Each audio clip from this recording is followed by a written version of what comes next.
నా పేరు బండారు వెంకటేశం, బ్రాహ్మణపల్లి గ్రామం, బ్రాహ్మణపల్లి, గుండాల మండలం, యాదాద్రి భువనగిరి జిల్లా.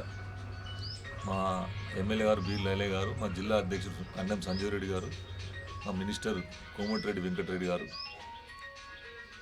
ఇంకా మా గ్రామాన్ని కనీసం మేము పార్టీలో బాగానే పనిచేసినాం, ఇప్పటికి కూడా చేస్తున్నాం. పార్టీ ప్రాణంగా ప్రేమిస్తున్నాం, కానీ ఇక పార్టీ మమ్మలను పట్టించుకుంటారు.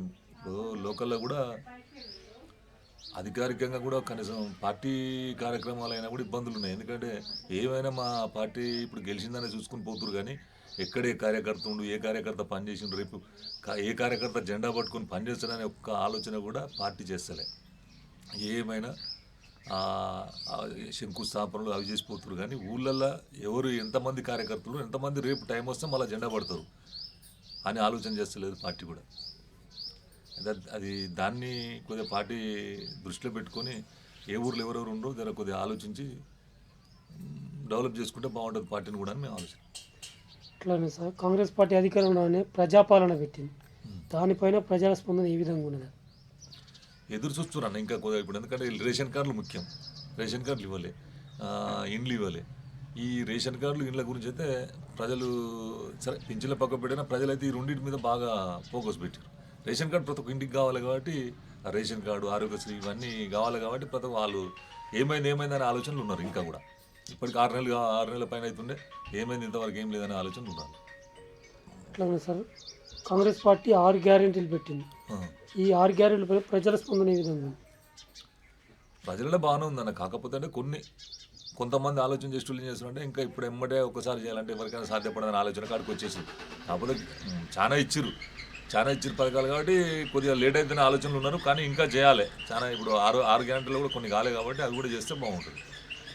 6 గ్యారెంటీలు ఒకటైనటువంటి ఉచిత బస్సు మహిళలు కొంచెం వ్యతిరేకిస్తారు, దీన్ని వ్యతిరేకిస్తున్నారంటే పోయేటోళ్ళు కాబట్టి సీట్లు దొరకలేవు అని బాధపడుతుంది తప్ప, టికెట్ ఒక్కొక్క గ్రామాలలో 20 మంది జట్టుగా పోయి వాళ్ళు యాత్రలు పోయి వస్తారు. మహిళలు వాళ్ళే సంతోషపడుతారు, కాకపోతే సీట్లు దొరికినప్పుడు కోపడుతారు. సీట్లు అంటే మరి అందరు దొరికే కాకపోతే బస్సులు కొద్దిగా ఎక్కువేయాలి. అట్లయినా సార్, బీఆర్ఎస్ కాంగ్రెస్ పాలన తేడా అయింది అసలు.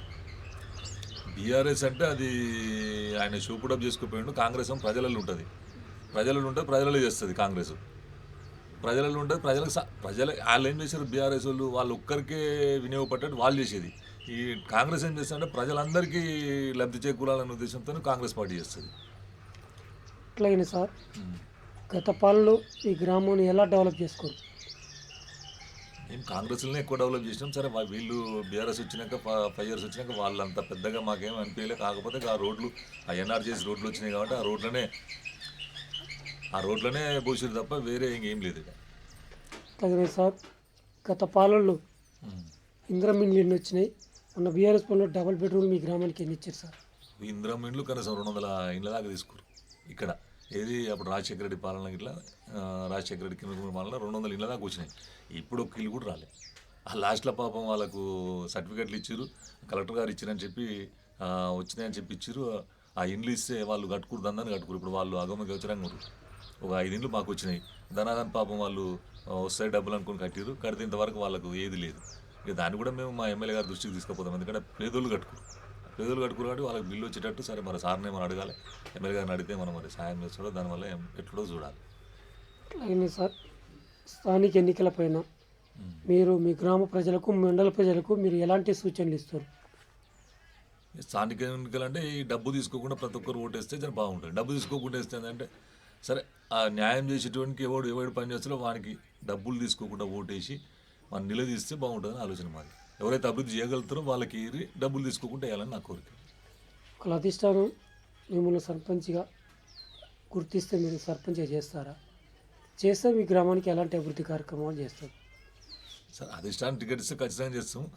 సరే ఇవ్వకపోయినా పార్టీ కోసం చేస్తాం. ఒక డ్రైనేజ్ వ్యవస్థ ఊళ్ళో అధ్వానంగా ఉంది. వాటర్ అంటే మేము అప్పుడు గతంలో మా భార్య సర్పంచ్ ఉన్నప్పుడే వాటర్ సబ్సెంట్ ఉంది, వాటర్ ఇబ్బంది లేకుండా చేసాం కాబట్టి ఒక డ్రైనేజ్ వ్యవస్థ ఖచ్చితంగా చేయాలి. మేము డ్రైనేజ్ వ్యవస్థనే మాకు బాగా మేజర్ ప్రాబ్లం. మీ గ్రామంలో సరైన రోడ్డు, సీసీ రోడ్డు కానీ డ్రైనేజ్ వ్యవస్థ అసలు లేదు, ఎక్కడ జాప్యం జరిగింది అసలు? ఈ జాప్యం అంటే నాయకుడి దగ్గరనే ఉంటుంది. నాయకుడు పోయి కొట్లాడి ఇక్కడున్న సర్పంచ్ కొట్లాడి తెచ్చుకుంటేనే దాన్ని వస్తాయి. మరి ఉత్తగా మనం కూర్చుంటే రావు కదా ఏదైనా.